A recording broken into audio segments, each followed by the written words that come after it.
New Durga jewellers Sirsa. Khariya वाले प्रभुजी सोनी व पीली मंदोरी वाले सज्जन सोनी का भारत सरकार द्वारा मान्यता प्राप्त मशहूर hallmark jewellery showroom new Durga jewellers Parshuram Chowk Sirsa. अधिक जानकारी के लिए संपर्क करें 9813932001 या 9466697217।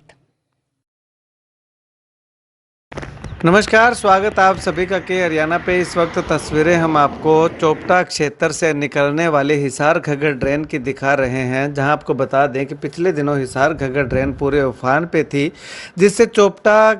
क्षेत्र के आसपास के किसानों के माथे पर चिंता की लकीरें जो है वो जरूर दिखाई देने लगी थी।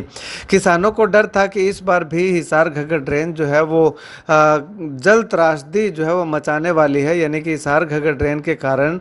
पानी का जो आतंक है वो यहाँ चोपटा क्षेत्र के किसानों को देखने को मिल सकता है। क्योंकि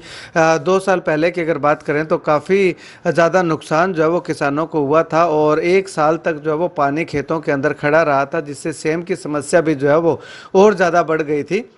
इस बार भी कुछ ऐसे ही हालात जो है वो देखने को मिले। कहीं बीच में जो है वो एक दो जगह से लीकेज होने की खबरें भी जो है वो सामने आई थी, लेकिन उसके बाद प्रशासन ने ऐसा मोर्चा संभाला कि लगातार जो है वो जेसीबियां लगा करके, मैन पावर लगा करके, कर्मचारी लगा करके, दिहाड़ी मजदूरी पे लोगों को लगा करके जो है वो इस हिसार घगर ड्रेन के तटबंधों को मजबूत करने का काम किया। साथ ही जेसीबी लगा करके भी जो है वो तटबंधों को मजबूत करता हुआ प्रशासन दिखाई दिया। लेकिन सबसे बड़ा सवाल यही खड़ा होता है कि जब हिसार घगर ड्रेन उफान पे आई थी, उस समय हिसार घगर ड्रेन की साफ सफाई ही क्यों चेते आई? उससे पहले जो है वो क्यों नहीं सफाई करवाई गई, क्यों नहीं तटबंधों को मजबूत करवाया गया? ऐसे में तमाम किसानों के सवाल जो है वो प्रशासन के सामने जो है वो आते हुए दिखाई दे रहे हैं कि जब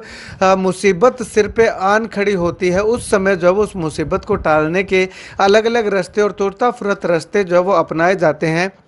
जबकि प्रशासन को चाहिए कि जब हिसार घगर ड्रेन में या बरसात का जब सीजन शुरू होता है तो उससे पहले ही थोड़ा सा जो है वो ध्यान करना चाहिए कि हिसार घगर ड्रेन से पानी निकलता है और उसकी भी साफ सफाई ना होने के कारण किसानों को काफ़ी समस्याओं का सामना करना पड़ता है। तो उस समय जो है वो साफ सफाई करवा दी जाए, तटबंधों को और ज़्यादा मजबूत करवा दिया जाना चाहिए। लेकिन प्रशासन उस समय जो है वो न जाने क्या सोच करके बैठा रहता है कि उस समय ना तो साफ सफाई की चिंता होती, ना तटबंधों के मजबूत होने की चिंता होती। लेकिन जब थोड़ा सा ही पानी जो है वो ऊपर आ जाता है, थोड़ा सा पानी ज़्यादा आ जाता है, तो जो है वो आनन फानन में जेसीबी, पोकलेन, अगर बात करें तो दिहाड़ी मजदूरी पे लोग और प्रशासन का पूरा अमला जो है वो उस पर मजबूत करने के लिए जुट जाता है। फिलहाल की अगर बात करें तो अभी तक जो है वो हिसार घगर ड्रेन खतरे के निशान से नीचे बह रही है, यानी कि पानी काफ़ी उतर चुका है। और आने वाले समय की संभावनाओं को देखते हुए अगर बात करें तो जिस प्रकार से बरसात इस बार काफ़ी ज़्यादा बता रखी है, तो उस हिसाब से